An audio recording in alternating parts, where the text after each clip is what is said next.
साथियों, क्या आपने भी गौर किया है कि अपने देश के लोकप्रिय यशस्वी प्रधानमंत्री नरेंद्र मोदी जी ने मौजूदा ऊर्जा संकट से निपटने के लिए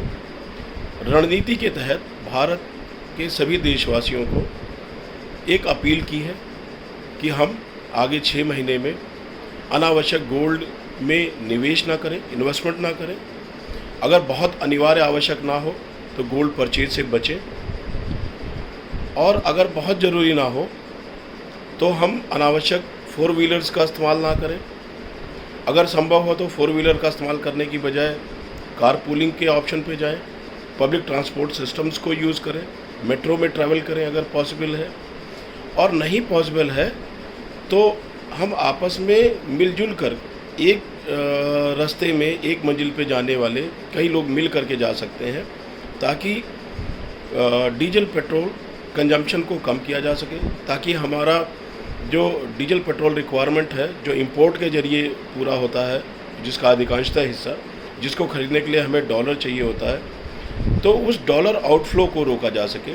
ठीक इसी तरह उन्होंने एडिबल ऑयल के बारे में भी बोला, ठीक इसी तरह विदेश यात्राओं के बारे में भी संयम बरतने पर बोला।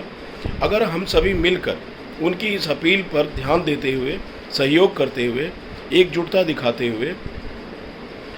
6 महीने तक ये कर लेंगे तो भारत देश की अर्थव्यवस्था और उसकी ग्रोथ रेट, प्रगति यानी इकॉनमी और इकॉनमी की ग्रोथ रेट पर इस बुरे संकट काल का भी कोई विशेष प्रभाव नहीं पड़ेगा, और पिछले संकट कोरोना की तरह ही हम इस स्थिति से भी न सिर्फ उबर पाएंगे बल्कि अपनी ग्रोथ को भी मेंटेन रख पाएंगे। अब ये अपील उन्होंने सिर्फ भारतवासी, देशवासियों से ही नहीं की है, आगे बढ़ के उन्होंने उदाहरण प्रस्तुत किया है। विपक्षी जैसा कि उनके ऊपर अनावश्यक राजनीतिक बयान दे रहे थे कि ये सब सिर्फ देशवासियों से ही क्यों कहा जा रहा है, गवर्नमेंट अपने एक्सपेंडिचर कंट्रोल क्यों नहीं कर रही है, रिड्यूस क्यों नहीं कर रही है। गवर्नमेंट सिस्टम्स, उनके ब्यूरोक्रेट्स, उनके मिनिस्टर्स, इनके चीफ मिनिस्टर्स, और ये लोग अपने जो कार का फ्लीट लेके चलते हैं, जो पेट्रोल डीजल का कंजम्पशन ज़्यादा करते हैं, जो एयर ट्रैवल करते हैं, जो बड़ी बड़ी रैलियां करते हैं, इस पर अंकुश क्यों नहीं लगाया जाए। तो इसके जवाब में प्रधानमंत्री नरेंद्र मोदी ने उदाहरण प्रस्तुत करते हुए खुद अपनी फ्लीट को, पीएम फ्लीट को, जो पहले 20-25 गाड़ियों का काफिला चला करता था, जो उन्होंने अपने कार्यकाल में उसको घटा करके 10 से 12 तक सीमित कर दिया था, जिसमें सुरक्षा कारण भी शामिल रहते हैं और भी कई चीज़ें शामिल रहती हैं। अब उन्होंने पिछले 2 दिनों में से देखा गया है कि सिर्फ 2 गाड़ी से चल रहे हैं, उनकी फ्लीट में सिर्फ 2 गाड़ियां हैं। उसमें भी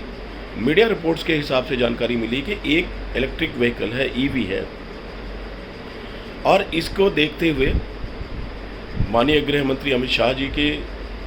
फ्लीट में भी कमी कर दी गई, और इसी तरह बहुत सारे और लोगों ने भी इस अपील के मद्देनज़र अपने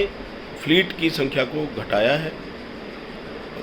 भारत में बीजेपी शासित अन्य प्रदेशों में भी चीफ मिनिस्टर्स ने, उनके मिनिस्टर्स ने भी ये किया है।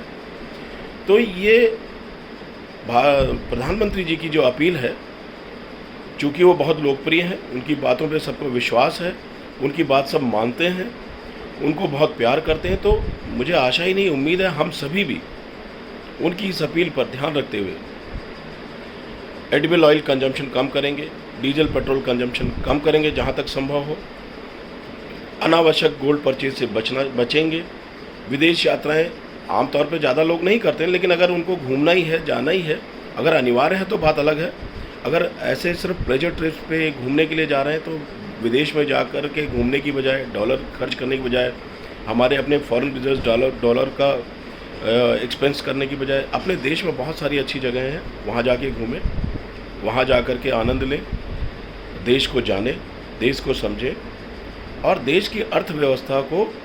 स्थिर रखने में, मजबूत बनने में, आगे बढ़ाने में अपना सहयोग दें। आप सबको भी प्रधानमंत्री की अपील कैसी लगी, उस बारे में आप सभी अपने व्यक्तिगत स्तर पर क्या सहयोग कर रहे हैं, क्या योगदान कर रहे हैं, आपकी क्या योजनाएं हैं, आप कितना सहयोग कर पाने में सक्षम होंगे। मैं ये मानता हूँ ईमानदार प्रयास रहने से ज़रूर हम ये सब कर पाएंगे और हमारी सामूहिक शक्ति से देश को ताकत मिलेगी और प्रधानमंत्री का भी हिम्मत हौसला हमेशा की तरह हम लोग बनाए रखेंगे, बढ़ाते रहेंगे। जिसके पास भी ये वीडियो पहुँचे वो प्रतिक्रिया स्वरूप अपने कमेंट बॉक्स में ज़रूर पोस्ट करें। और प्लस अगर ये बात अच्छी लग रही हो, ये बात आपको अच्छा लगा हो, तो आप इसको आगे भी शेयर करें, ऐसा मेरा निवेदन रहेगा। आपका दिन शुभ हो, मंगलमय हो। बहुत बहुत शुभकामनाएं।